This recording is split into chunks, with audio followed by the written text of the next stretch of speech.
تنزيل من رب العالمين.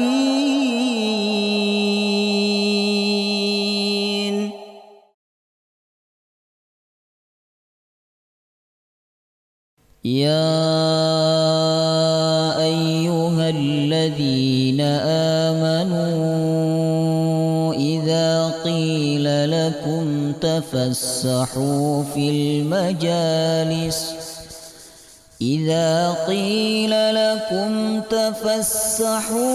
المجالس فافسحوا يفسح الله لكم، وإذا قيل انشزوا فانشزوا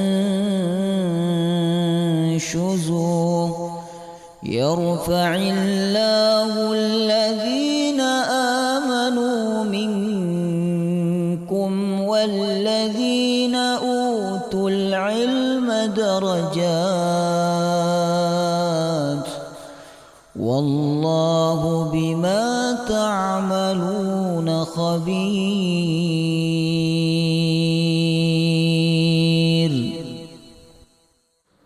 Assalamualaikum warahmatullahi wabarakatuh. Alhamdulillahi rabbil alamin. Nahmaduhu wa nasta'inuhu wa nastaghfiruh. Wa na'udzu billahi min shururi anfusina wa min sayyiati a'malina. Man yahdihillahu fala mudilla lahu wa man yudlil fala hadiya lahu. Ashhadu an la ilaha illallah wahdahu la syarika lahu. وأشهد أن محمدا عبده ورسوله لا نبي ولا رسول بعده. اللهم صل وسلم على نبينا محمد وعلى آله وصحبه أجمعين. أما بعد. Yang saya hormati Ketua PCN Bapak Ustadz Haji Sesmito beserta jajarannya. Yang saya hormati Ketua Takmir Masjid Al-Barkah beserta jajarannya, Bapak Ibu hadirin hadirat yang hadir pada kesempatan pagi hari ini. Alhamdulillah, segala puji dan syukur hanya milik Allah Subhanahu wa ta'ala. Allah yang maha kuat, tidak ada kekuatan kecuali milik Allah. La haula wa la quwata illa billah. Alhamdulillah, Allah memberikan kekuatan kepada kita Bapak Ibu, baik kekuatan jasmani maupun kekuatan rohani, sehingga pagi hari ini kita bisa melaksanakan sholat subuh berjamaah. Semoga apa yang kita lakukan ini diterima oleh Allah dengan penerimaan yang terbaik. Amin ya rabbal alamin. Jamaah rahimakumullah, dari bangun tidur sampai detik ini, sampai kita menghadap Allah, kita selalu membutuhkan rahmat Allah Subhanahu wa ta'ala. Rasulullah bersabda dalam hadis riwayat Imam Muslim, wallahu khalaqa mi'ata rahmah. Allah menciptakan 100 rahmat. Satu Allah bagi kepada seluruh makhluknya, sedangkan 99 Allah simpan di sisinya, dan kelak Allah akan membaginya kepada orang-orang beriman di akhirat. Karena satu rahmat Allah itulah seekor gajah tidak menginjak anaknya. Karena satu rahmat Allah itulah seekor serigala tidak memangsa anaknya. Karena satu rahmat Allah itulah seekor burung tidak memakan telurnya. Ketahuilah jemaah rahimakumullah, tanpa rahmat Allah kita tidak bisa datang di masjid ini untuk melaksanakan sholat subuh berjamaah. Tanpa rahmat Allah kita tidak bisa duduk di dalam majelis ini untuk menuntut ilmu Allah Subhanahu wa ta'ala. Semua karena rahmat Allah. Dan ketahuilah bahwa yang paling sayang kepada kita semua dalam hidup ini adalah Allah Subhanahu wa ta'ala. Maka kita harus sadar bahwa apapun yang terjadi dalam hidup ini, apakah itu yang menyenangkan hati kita ataukah yang menyusahkan hati kita, kita harus yakin bahwa itu semua tanda sayangnya Allah, tanda rahmat Allah Subhanahu wa ta'ala. Dalam hadis yang sahih disebutkan, Ada seorang ibu kehilangan anaknya karena diculik oleh orang-orang kafir. Kemudian para sahabat Nabi SAW berhasil mengambil anak itu dari mereka dan mengembalikan kepada ibunya. Setelah anak itu dikembalikan kepada ibunya dan dipertemukan dengan ibunya, sang ibu memeluk anak tersebut dengan sangat rindu, terharu dia sambil menangis. Kemudian para sahabat pun ikut menangis. Jemaah rahimakumullah. Biasanya orang tidak ingin menangis, tapi karena lihat orang lain menangis, dia pun tidak bisa membendung air matanya. Maka kemudian Rasulullah SAW bertanya kepada mereka, kenapa kalian menangis? Kata para sahabat, ya Rasulullah, kami menangis karena melihat ibu itu menangis. Sungguh betapa sayangnya dia kepada anaknya. Kemudian Rasulullah SAW bersabda, Allahu arhamu bi'ibadihi min hadihi biwaladiha. Allah lebih sayang kepada hambanya dibandingkan sayangnya ibu ini kepada anaknya. Sehingga ada ulama yang mengatakan, seandainya aku diberikan pilihan nanti di akhirat antara dihisab oleh Allah atau dihisab oleh orang tuaku sendiri, maka aku akan memilih dihisab oleh Allah, karena Allah lebih sayang kepada hambanya dibandingkan sayangnya seorang ibu kepada anaknya. Panjenengan tahu enggak Bapak Ibu, sayangnya Allah kepada orang beriman itu sangat besar dibandingkan sayangnya Allah kepada orang beriman di dunia. Di akhirat jauh lebih besar. Ketika Allah memanggil orang beriman untuk dihisab, Allah memanggil mereka secara privasi. Tidak ada yang mendengar, tidak ada yang melihat kecuali dia dengan Allah Subhanahu wa ta'ala. Kemudian Allah bukakan catatan amalnya. Dengan pengetahuannya dan kekuasaannya, Allah bisa menunjukkan dosa-dosa yang pernah dia lakukan. Kata Allah, ya abdi ata'rifu dzamba kadza. Kamu tahu dosa ini? Ditunjukkan oleh Allah. Kamu ingat dosa ini, kamu pernah melakukan dosa ini, dosa ini, dosa ini. Kemudian hamba yang beriman itu menjawab, na'am ya Rabbi, iya wahai Tuhanku, aku ingat, aku pernah melakukan dosa-dosa itu. Kemudian hamba tersebut menyangka dirinya akan dibinasakan oleh Allah karena dosa-dosa tersebut. Tapi justru dengan kasih sayangnya Allah mengatakan kepada orang beriman, satartuha fid dunya wa ana aghfiru lakal yaum. Aku tutupi dosa-dosamu di dunia dan sekarang aku ampuni, kata Allah Subhanahu wa ta'ala. Jadi Allah itu sangat sayang kepada orang beriman. Makanya Allah menyatakan dalam Al-Quran, innallaha kana bikum rahimah. Allah sayang kepada kalian wahai orang-orang beriman. Bahkan di dalam hadis qudsi, hadis sahih jemaah rahimakumullah, hadis yang sangat panjang, salah satu potongan hadisnya Allah berfirman, ya ibadi innakum tukhti'una bil-laili wan-nahar. Wahai hamba-hambaku, sesungguhnya kalian melakukan dosa di waktu siang dan di waktu malam. Siapakah di antara kita yang tidak sesuai dengan pernyataan ini? Boleh angkat tangan. Siapa di antara kita yang tidak sesuai dengan pernyataan Allah ini? Kita semua adalah pelaku, jemaah rahimakumullah. Allah mengatakan, innakum tukhti'una bil-laili wan-nahar. Kalian sering melakukan dosa di waktu malam dan di waktu siang. Tapi apakah Allah mengatakan, kalau begitu aku akan mengazab kalian, kalau begitu aku akan menghinakan kalian, kalau begitu aku akan menahan rezeki dari kalian, kalau begitu aku akan membuat kalian susah? Ternyata tidak, jemaah rahimakumullah. Justru dengan kasih sayangnya Allah Subhanahu wa ta'ala mengatakan, wa ana aghfirudz dzunuba jami'a fastaghfiruni aghfir lakum. Aku mengampuni semua dosa, kata Allah. Mintalah ampun kepadaku, aku akan ampuni kalian. Ma akramaka ya Allah. Betapa mulianya engkau hai Allah. Allah menutupi dosa kita. Allah memanggil kita untuk bertaubat. Allah Subhanahu wa ta'ala mengampuni dosa kita. Allah mengganti keburukan dengan kebaikan, Allah memuliakan kita dan Allah memasukkan kita ke dalam syurga. Maka inilah kasih sayang Allah kepada orang beriman. Jadi semua karena rahmat Allah.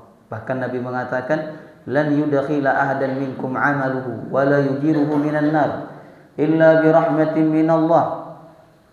Tidak ada di antara kalian yang amalnya dapat memasukkan kalian ke dalam syurga dan menyelamatkan kalian dari api neraka illa bi rahmatin minallah, kecuali karena rahmat dari Allah Subhanahu wa taala. Ada sebagian orang yang salah memahami hadis ini. Mereka berkesimpulan bahwa tidak perlu beramal kalau pada akhirnya manusia masuk surga karena rahmat Allah, bukan karena amalnya. Padahal hadis ini dimaknakan oleh Imam Nawawi rahimahullahu taala. Beliau mengatakan maksud dari hadis ini adalah seseorang bisa beramal lalu amalnya menjadi sebab dia masuk surga, itu karena rahmat Allah. Ada orang diberikan rahmat hidup tapi dia tidak sholat subuh berjamaah karena dicabut darinya rahmat sehat. Ada yang diberikan rahmat hidup, rahmat sehat, rahmat kuat, tapi dia tetap tidak sholat subuh karena dicabut darinya rahmat hidayah. Alhamdulillah pagi hari ini Allah memberikan dua-duanya kepada kita Bapak Ibu, ya. Rahmat sehat dan rahmat hidayah, sehingga pagi hari ini kita bisa melaksanakan sholat subuh berjamaah. Ini semua karena rahmat Allah. Walaula fadlullahi alaikum wa rahmatuhu lakuntum minal khasirin. Kalau bukan karena karunia dan rahmat Allah, kalian semua akan menjadi orang-orang yang rugi. Ma'arahimakumullah. Termasuk juga yang saat ini dirayakan oleh bangsa Indonesia. Ya. Bendera merah putih di mana-mana berkibar. Ya. Acara Agustusan sampai saat ini masih terus berlanjut. Ya. Kemerdekaan Indonesia ini juga bagian daripada rahmat Allah. Bukan pemberian Jepang, bukan pemberian dari Belanda, bukan pemberian dari siapa-siapa. Kemerdekaan yang telah dirasakan oleh bangsa ini sudah 78 tahun. Itu pemberian dari Allah, rahmat dari Allah Subhanahu wa ta'ala. Tanpa rahmat Allah, negeri ini, bangsa ini tidak akan merdeka. Maka kemerdekaan ini harus kita akui sebagai rahmatum minallah, rahmat dari Allah Subhanahu wa ta'ala. Ini sebagaimana pernyataan Bung Karno di pembukaan Undang-Undang 45. Ada yang hafal? Terus, gak apa-apa gak hafal, gak dapat pahala. Ya, kalau Quran harus hafal, dengan dapat pahala. Man qara'al Quran wa amila bima fihi albasa walidahu tajan yaumal qiyamah. Siapa yang hafal Quran dan mengamalkan, orang tuanya nanti dapat mahkota pada hari kiamat. Nah, tapi kalau hafal undang-undang buatan. Ya. Nah, dalam pembukaan Undang-Undang 45 ya, yang sudah disepakati saat itu lalu dinyatakan oleh Bung Karno, apa bunyinya? Dengan berkat rahmat Allah yang maha kuasa. Dan seterusnya, dengan ini bangsa Indonesia menyatakan kemerdekaan. Jadi pendahulu bangsa ini Bapak Ibu sudah mengajarkan nilai-nilai tauhid kepada kita semua. Ya. Makanya tauhid dengan Indonesia ini nggak bisa dipisahkan. Ya. Karena bangsa ini sudah diakui oleh para pendahulunya merdeka bukan karena kekuatan mereka, bukan karena kehebatan mereka, tapi karena rahmatum minallah, rahmat dari Allah Subhanahu wa ta'ala. Nah, apa yang telah dinyatakan oleh Bung Karno sebenarnya sudah pernah dicontohkan oleh Al-Quranul Karim. Al-Quran sempat menceritakan tokoh kemerdekaan bagi sebuah bangsa dalam surat yang sunnah dibaca setiap malam Jumat atau hari Jumat. Surat apa itu? nama suratnya hafal tapi nggak dibaca. Nah, surah Al-Kahfi sunnah Bapak Ibu, baik laki-laki maupun perempuan, sunnah baca Al-Kahfi malam Jumat. Kalau nggak bisa malam Jumat, hari Jumat. Di dalam surah Al-Kahfi itu ada 4 kisah. Banyak orang baca surah Al-Kahfi, rutin baca Al-Kahfi, tapi dia nggak sadar karena nggak paham bahwa di dalam Al-Kahfi itu terkandung pelajaran yang sangat besar, luar biasa. Makanya Nabi mensunnahkan umatnya untuk membaca surah ini setiap malam Jumat atau hari Jumat. Nah, di dalam surah Al-Kahfi Allah menyebutkan tokoh kemerdekaan bagi sebuah bangsa. Nama tokoh itu adalah Zulkarnain. Siapa namanya? Nah, itu ayatnya. Ini kisah yang terakhir dalam surah Al-Kahfi. Wa yas'alunaka 'an dzil qarnain qul sa'atlu 'alaikum minhu dzikra inna makkanna lahu fil ardi wa atainahu min kulli syai'in sababa. Zulkarnain, Raja Zulkarnain. Dulu ada 4 raja yang kekuasaannya besar. 2 muslim, 2 kafir. Yang 2 muslim, pertama Raja Nabi Sulaiman. Itu tidak ada orang yang punya kerajaan lebih besar setelah Nabi Sulaiman. Karena memang permohonan beliau kepada Allah diberikan kerajaan yang tidak diberikan kepada orang setelahnya. Hafal panjenengan doanya. Ini doa khusus Nabi Sulaiman. Rabbi habli mulkan la yanbaghi li ahadin min ba'di. Pernah Nabi ingin membaca doa ini, tapi Nabi malu kepada Nabi Sulaiman, maka Nabi tidak membaca doa ini.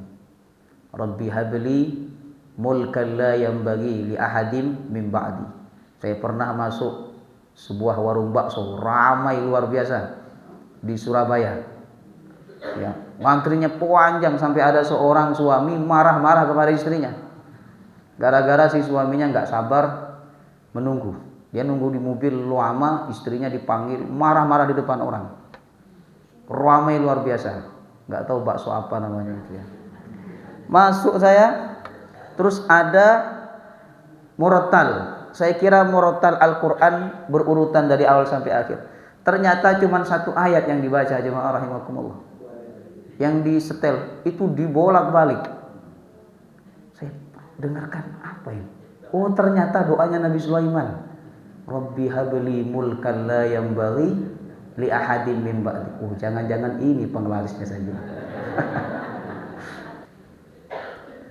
Kemudian yang kedua, raja yang kekuasaannya besar dan dia muslim adalah Raja Zulkarnain.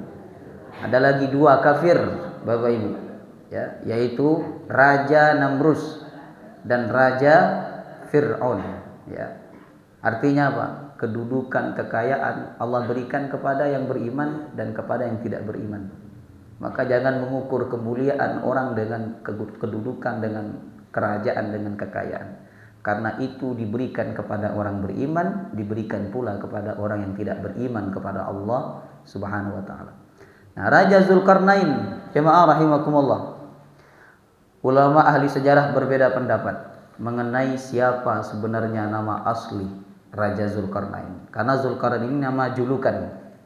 Kalau nama ada Zu, itu biasanya nama julukan.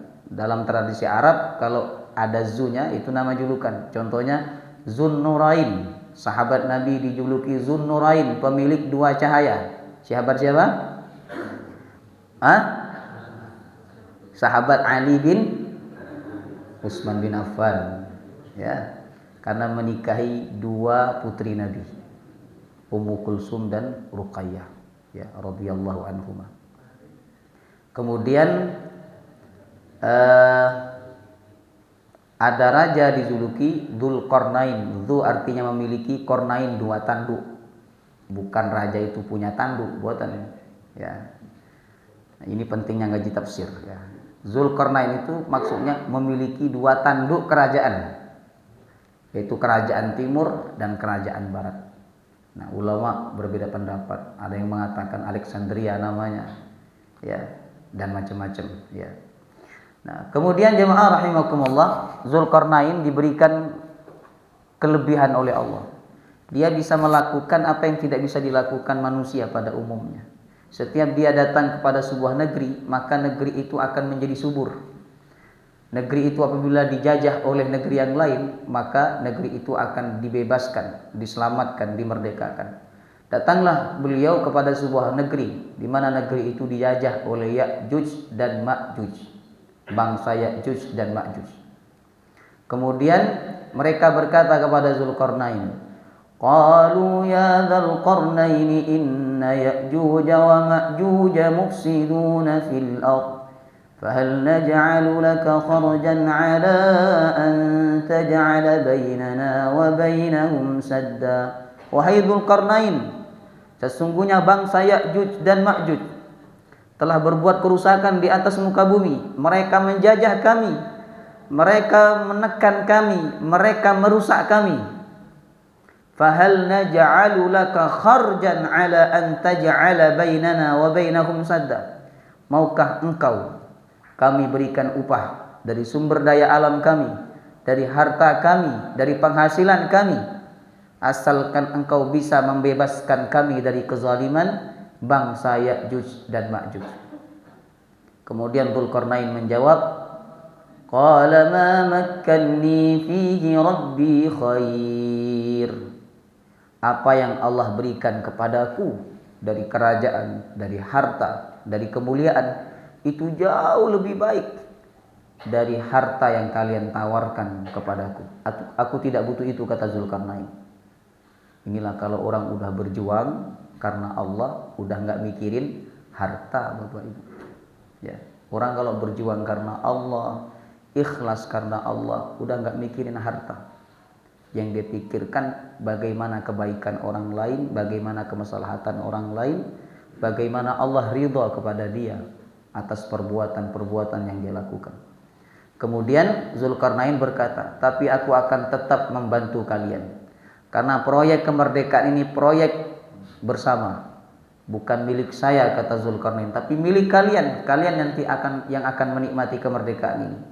Fa'ainuni biquwatin aj'al bainakum wa bainahum radma.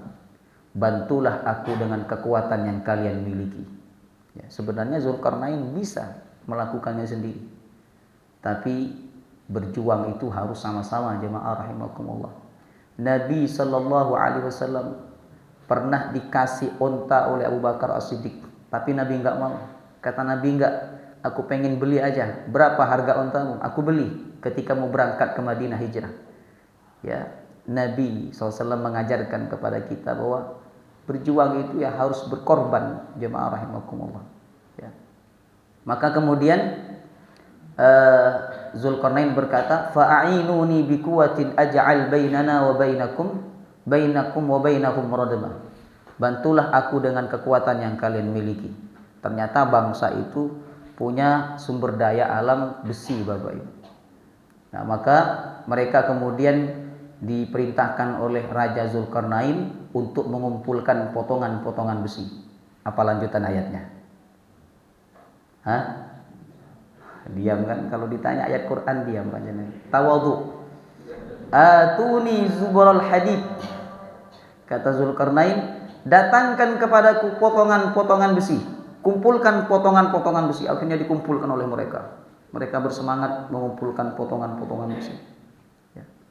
Setelah potongan besi itu terkumpul, kemudian Raja Zulkarnain memerintahkan mereka untuk merangkai besi itu di sebuah jalan, di mana jalan itu ada di antara dua gunung, dan itulah satu-satunya jalan yang dilewati oleh bangsa Ya'juj dan Ma'juj untuk menjajah mereka.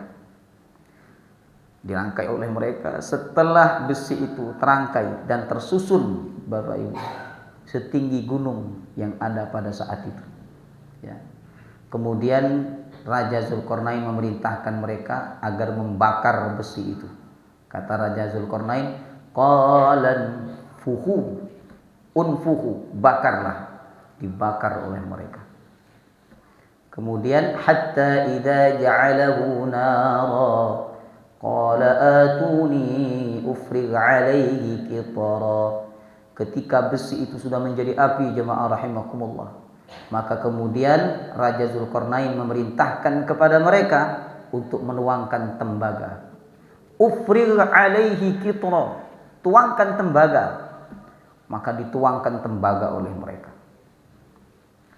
Allah meringkas ceritanya, kata Allah, lalu terbangunlah dinding yang kokoh, ya, yang tebal dan tinggi, jemaah rahimakumullah. Digambarkan oleh Allah, famasta'u ayyadhharu, apa lanjutannya? Wa mastata'u lahu. Memang susah kalau disuruh hafalan. Padahal sunnah dibaca setiap hari Jumat. Mereka tidak mampu memanjat dinding itu karena dindingnya sangat tinggi, jemaah rahimakumullah. Kemudian wa mastata'u lahu naqba, dan mereka tidak mampu mendobrak. Naqba itu artinya melobang. Karena dinding itu dibangun bukan hanya dengan kekuatan manusia, tapi juga dengan kekuatan Allah Subhanahu wa taala. Sehingga bangsa Ya'juj dan Ma'juj tidak bisa lagi menyerang, tidak bisa lagi menjajah mereka. Akhirnya mereka pun merdeka. Walaupun banyak yang mengaku-ngaku tembok itu, ada yang mengatakan tembok Cina. Itulah tembok yang dibangun oleh Raja Zulkarnain. Nah, yang jelas mereka kalau disamakan dengan sejarah, mereka akan mengaku supaya negeri mereka, tempat mereka menjadi tempat wisata. Kalau menjadi tempat wisata, maka akan bagus ekonominya. Ada juga kemarin ada jemaah tanya, Ustadz, benarkah Nabi Adam itu punya sepeda? Karena kami kemarin umroh dibilang sama mutawifnya atau travelnya, ini sepedanya Nabi Adam. Nah, saya bilang saya nggak tahu, ya, karena saya nggak hidup di zaman Nabi Adam. Ya, apa iya di zaman Nabi Adam sudah ada sepeda? Saya bilang gitu. Nah, tidak wajib percaya. Percaya tidak dapat pahala, enggak percaya tidak berdosa. Ya, ada juga guanya Ashabul Kahfi, itu disama-samakan dengan Al-Quran. Guanya di bagian tengah, ya, itu ada bisa kena sinar matahari. Nah, karena dalam Quran Ashabul Kahfi itu terbangun sebab sinar matahari. Dan kalau mereka tidak dapat sinar matahari, mereka akan mati di dalam gua. Ya, akhirnya dicocok-cocokkan. Oh, kata mereka, disinilah gua Ashabul Kahfi. Maka orang yang umroh datang ke sana, ya, untuk melihat gua Ashabul Kahfi. Padahal belum tentu itu guanya Ashabul Kahfi, ya. Nanti ujung-ujungnya di Indonesia pun bisa ada juga gua Ashabul Kahfi, dimirip-miripkan, dipahat, ya, disamakan. Nah, maka ini berita gaib, jemaah rahimakumullah, karena berita ini terjadi bukan di zaman Nabi, tapi jauh sebelum Nabi lahir. Nah, maka ulama berbeda pendapat, ahli sejarah berbeda pendapat di mana tempatnya tembok atau dinding itu dibangun oleh Raja Zulkarnain. Apakah masih berdiri sampai sekarang ataukah sudah enggak ada? Nah, ketika dinding itu sudah terbangun, Bapak Ibu, mereka terbebas dari kezaliman raja, dari kezaliman bangsa Ya'juj dan Ma'juj. Akhirnya mereka mengeluh-elukan Raja Zulkarnain. Mereka membangga-banggakan. Kata mereka, hidup Zulkarnain, hebat Zulkarnain. Tapi ketika itu Raja Zulkarnain justru mengatakan, ini kemerdekaan bukan karena kehebatan kita, bukan karena kekuatan kita. Di ujung ayat cerita dari kisah ini, jemaah rahimakumullah, Allah mengatakan, qala hadza rahmatum min rabbi. Itu ucapannya Zulkarnain yang digambarkan oleh Allah dalam surah Al-Kahfi. Hadza rahmatum min rabbi. Ini rahmat dari Tuhanku, kata Zulkarnain. Ini rahmat dari Allah. Kemerdekaan ini, kemenangan ini, kebebasan ini, rahmat dari Allah, bukan karena kekuatan kita. Masya Allah, kalimat itu terulang kembali, jemaah rahimakumullah. ketika Bung Karno menyatakan proklamasi kemerdekaan Indonesia, ya, dengan berkat rahmat Allah, bukan rahmat Tuhan, rahmat Allah yang maha kuasa. Jemaah rahimakumullah. Nah, maka kita harus menyadari bahwa kemerdekaan yang sudah dirasakan oleh bangsa ini 78 tahun ini karena rahmat Allah. Rahmat Allah. Dengan kemerdekaan Bapak Ibu, kita mendapatkan keamanan. Ya, kita bayangkan saudara-saudara kita yang ada di negeri Palestina, ketika mereka datang ke masjid, ada perasaan takut. Kalau pulang dari masjid, anaknya sudah meninggal dunia, rumahnya berantakan karena dibom oleh orang-orang Israel. Sedangkan kita di sini Allah memberikan kenikmatan luar biasa kepada bangsa ini, yaitu rasa aman. Kita ke masjid aman. Panjenengan merasa aman dan tinggal di negeri ini? Nyaman? Aman, nyaman. Jemaah rahimakumullah. Kita mau ke masjid nggak tertekan, ya. Kemudian mau kemana-mana kita nggak takut. Aman negeri ini. Dan nikmat aman itu nikmat besar kedua setelah nikmat iman, kata Nabi. Ya, makanya Nabi mengatakan dalam hadis yang sahih, riwayat Imam Tirmizi, siapa yang di waktu pagi diberikan nikmat 3 oleh Allah, 3 nikmat diberikan kepada dia, maka seakan-akan dunia telah dibentangkan kepadanya. Apa 3 nikmat itu? Yang pertama, aminan fi sirbihi, aman, tidak tertekan, tidak takut. Orang aman, tidak tertekan itu diantaranya adalah karena nggak punya hutang. Ya. Orang kalau punya hutang dan dia nggak bisa membayar, terus ditagih-tagih sama yang menghutangi, itu hidupnya tertekan. Kecuali yang biasa berhutang, itu udah kebal, jemaah rahimakumullah. Sehingga orang itu lebih takut nama debt collector dibandingkan nama Allah. Kalau disebut nama Allah, hatinya tidak bergetar. Padahal orang beriman itu disebut nama Allah, wajilat qulubuhum, hatinya bergetar. Tapi ketika disebut nama debt collector, langsung bergetar hatinya, tertekan. Siapa yang di waktu pagi aminan fi sirbihi, aman. Aman artinya tidak tertekan, jemaah rahimakumullah, tidak takut, tidak khawatir, tidak cemas. Yang kedua, mu'afan fi jasadihi, badannya sehat. Indahu qutu yaumihi, makan untuk hari itu cukup, kata Allah. Maka seakan-akan orang itu apabila diberikan 3 nikmat ini, seakan-akan dunia dibentangkan kepadanya. Maka kita bersyukur kepada Allah, negeri ini dijadikan negeri yang aman, karena negeri ini telah merdeka dari tekanan orang-orang yang menjajah negeri ini. Maka jemaah rahimakumullah, karena kemerdekaan ini rahmat dari Allah, kita wajib bersyukur kepada Allah. Bagaimana cara mensyukuri nikmat kemerdekaan? Pertama, mengakui bahwa kemerdekaan ini rahmat dari Allah. Yang kedua, doakan negeri ini. Jangan sibuk mencaci, jangan sibuk mengkritik, jangan sibuk menghina, ya. Tapi doakan negeri ini.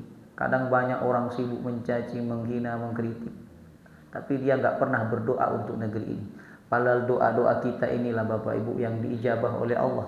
Kenapa? Kita rakyat biasa, orang biasa, waktunya sholat, waktunya jamaah, waktunya ngaji, ya. Kita nggak sibuk dengan urusan politik itu. Nah, jadi doa-doanya orang miskin ini yang diijabah oleh Allah Subhanahu wa Ta'ala. Kata Nabi, ya, kalian diberikan kemenangan, kalian diberikan kesuksesan bukan karena kehebatan kalian, tapi karena sholat dan doa serta keikhlasan orang-orang miskin. Berdoa kepada Allah untuk negeri ini. Kita bisa berdoa dengan doanya Nabi Ibrahim, Rabbi ja'al hadza baladan aminan warzuq ahlahu. Ya Allah, jadikanlah negeri ini negeri yang aman, cukupkanlah rizki orang-orang yang tinggal di dalam negeri ini. Kalau negara punya 2 itu, keamanan dan ekonomi yang cukup, jemaah rahimakumullah, maka negeri itu akan kuat, ya. Maka minta untuk negeri ini 2 itu, keamanan dan kecukupan ekonomi. Nah, kemudian Fudail bin Iyad mengatakan, kalau aku punya satu doa yang mustajab, maka satu doa itu akan kugunakan minta kepada Allah pemimpin yang adil. Karena apabila pemimpinnya adil, niscaya kebaikan itu bukan hanya dirasakan oleh saya, tapi banyak yang merasakan kebaikan. Maka doakan negeri ini. Kemudian berterima kasihlah kepada para pejuang. Karena Nabi mengatakan, la yashkurillah man la yashkurin nas. Enggak dianggap bersyukur kepada Allah siapa yang tidak bersyukur kepada manusia. Terima kasih kepada pejuang. Caranya bagaimana? Mendoakan mereka. Karena kita umat Islam, Bapak Ibu, ya, kita ada batasan mendoakan orang lain. Kalau orang lain itu non muslim, kita tidak boleh mendoakan dia selamat di akhirat. Karena pejuang-pejuang kita ini ada yang muslim, ada yang non muslim. Maka ketika kita berdoa untuk mereka, kasihlah sifat al-muslimin wal muslimat. Kalau kita lihat orang meninggal, kita nggak tahu itu orang muslim atau orang non muslim, kita doa pakai kata syarat. Allahumma ighfir lahu in kana musliman. Ya Allah, ampuni dosa dia jika dia muslim. Ya. Misalnya ada orang bersin, kita nggak tahu dia itu orang muslim atau non muslim. Nah, kita bisa menyebut yarhamukallah in kunta musliman. Semoga Allah merahmati kamu jika kamu sebagai orang muslim. Maka doakan pejuang-pejuang kita ini, semoga apa yang telah dilakukan oleh mereka itu masuk jihad fisabilillah. Amin ya rabbal alamin. Yang terakhir, jadilah penduduk yang beriman dan bertakwa kepada Allah. Karena dengan iman dan takwa, negeri ini akan diberkahi oleh Allah. Baik, semoga bermanfaat dan semoga apa yang kita pelajari pagi hari ini menambah iman dan takwa kita kepada Allah Subhanahu wa taala. Amin ya rabbal alamin. Nah, mohon kesediaannya Bapak Ibu, mari kita berdoa sama-sama untuk Ibu Zainuddin yang sekarang sedang sakit, ya. Semoga penyakitnya segera diangkat oleh Allah dan beliau diberikan kesembuhan yang sempurna. A'udzubillahi minasyaitonirrajim. Bismillahirrahmanirrahim. Alhamdulillahirabbil alamin. Allahumma shalli ala Muhammad wa ala ali sayyidina Muhammad. Allahumma rabbin nas adhibil ba'sa ishfi Ibu Zainuddin, anta syafi la syafiya illa anta shifaan la yughadiru saqaman. Allahumma rabbin nas adhibil ba'sa ishfi Ibu Zainuddin, anta syafi la syafiya illa anta shifaan la yughadiru saqaman. Allahumma rabbin nas adhibil ba'sa ishfiha, anta syafi la syafiya illa anta shifaan la yughadiru saqaman. ربنا تقبل منا إنك أنت السميع العليم تب علينا إنك أنت التواب الرحيم ربنا آتنا في الدنيا حسنة وفي الآخرة حسنة وقنا عذاب النار صلى الله على نبينا محمد وعلى آله وصحبه وسلم والحمد لله رب العالمين والسلام عليكم ورحمة الله وبركاته.